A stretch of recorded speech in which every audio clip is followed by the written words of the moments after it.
ماه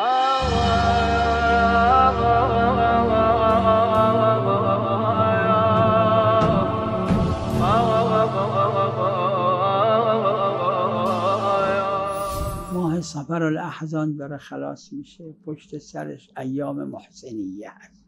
درست اینم از شعائر مقدس است. ایام محسنیه اینم از شعائر الله. هر چیزی که مرتبط به اهل بیت علیهم السلام و اسباب تعظیم و تجلیل است عرفاً، این شعائر و از شعائر الله خواهد بود بلا شک. این ایام محسنیه حالا لازم نیست سابقا بوده، مکرر من عرض کردم من قبه امام حسین سابقا بوده زمان ائمه، حالا از شعائر نیست.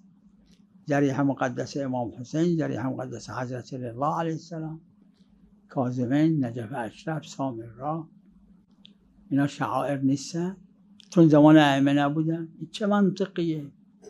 گاهی عرض کنم آدم بی سوادی حرفو میزنه، کسی که درس نخونده این حرفو میزنه.